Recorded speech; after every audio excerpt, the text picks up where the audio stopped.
like Jason Kidd as a player and was one of the all-time greats, but look at his coaching record.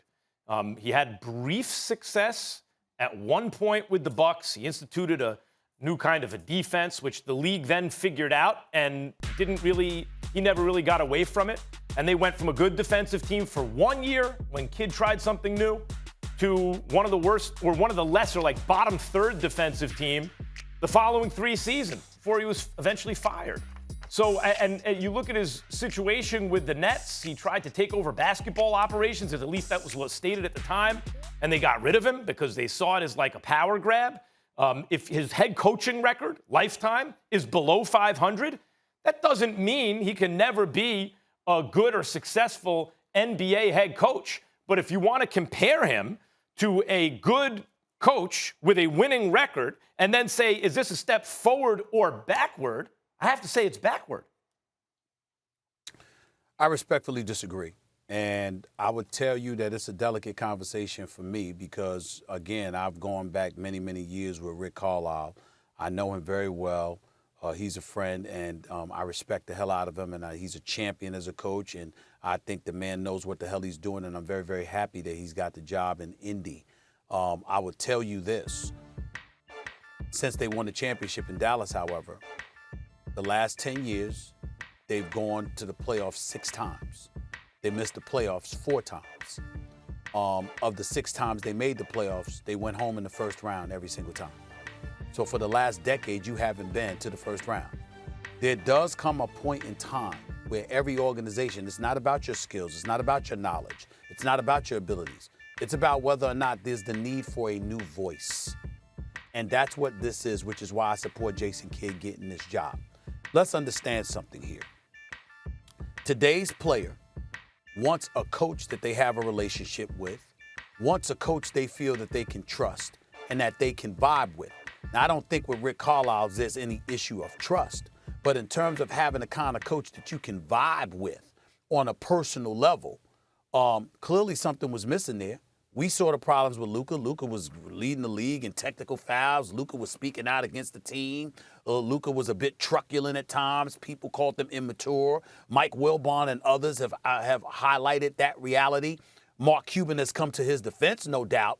But the bottom line is it took Mark Cuban coming to his defense because that was a belief that was growing to the point where even when I interviewed Luka Doncic, he acknowledged that there were people that were feeling that way about him and there were changes and modifications that he needed to make.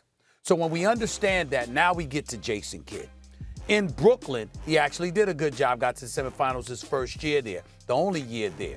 But alienated some folks. They thought it was somewhat of a power grab. He had to go out there. Same thing with Milwaukee. Took him to the playoffs 2 times in his 3.5 years coaching that team. Developed Giannis, inherited Giannis, and developed him. The biggest thing that they say about Jason Kidd and the staffs that he has assembled is that they're incredibly big on player development, which is why the belief was the Los Angeles Lakers wanted him, but they didn't feel comfortable hiring him because of the checkered past stuff, first with domestic violence in the year 2000, 21 years ago, and then with the DUI in 2012. The bottom line is this. Man is happily married, hasn't been in any incidences whatsoever. He's been an assistant coach. Everybody knows he knows what he's talking about and he's doing. And in the case of the Dallas Mavericks, I'm told he wouldn't be the coach there if it were not for Dirk Nowitzki, who was just brought on as a consultant. His former coach that he won a championship for, Rick Carlisle, spoke up for him. Dirk Nowitzki spoke up for him. And Luka signed off and endorsed it. If it wasn't for Luka and Dirk Nowitzki, he wouldn't be the head coach in Dallas. That's an organization that's saying we're moving in a different direction. We tried it this way. Our time is up. Now it's time for us to move forward. That's the intel that I received, Max, and I buy it. Yeah, look, I think it's a good point that sometimes, even if a coach is excellent, you need a new voice. I accept that. The question is Jason Kidd the right choice? In the positive ledger, you're right. He did excellent developmental work with the Greek Freak in Milwaukee. And he is a point guard who won a championship in Dallas and a Hall of Famer, obviously with a good relationship with the greatest player in franchise history. And now he has the endorsement of the guy who's probably going to go down as replacing Dirk as the greatest player in franchise history. So those are all in the plus column, right? I'm looking at his head coaching record. In Brooklyn, 44 and 38. It's not setting the world on fire, but it's a nice job. That's his first year. Yep, first year. And then got fired in a power grab. When you talk about trust, you know, the powers that be did not feel that he was trustworthy. Then in Milwaukee, he goes 500, then 33 and 49, then 42 and 40, and then 23 and 22. This is not, you may be right that he's developing players, because at the time, Brogdon was the rookie of the year and Giannis had come along, but it's not like he had 10 years to do it, but it's not like he had a year either. It never translated to dominance on the court. And as I pointed out earlier, it was the stubbornness about his defensive scheme that only worked briefly, and then what really had them as one of the lesser defensive teams in the league.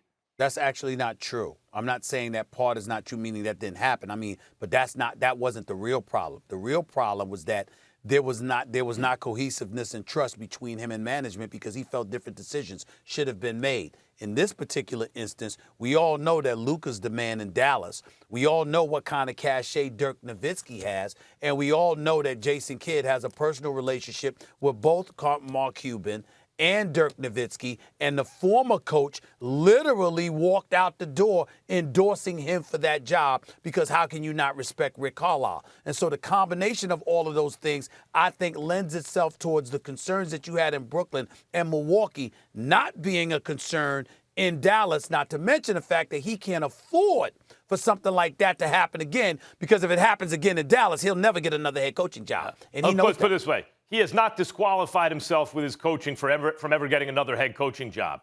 I agree with that. I think you argued that persuasively, the case for him. I'll say this. If it were me and it was my team, I wouldn't want Jason Kidd as the head coach. I would, because Luka's my guy.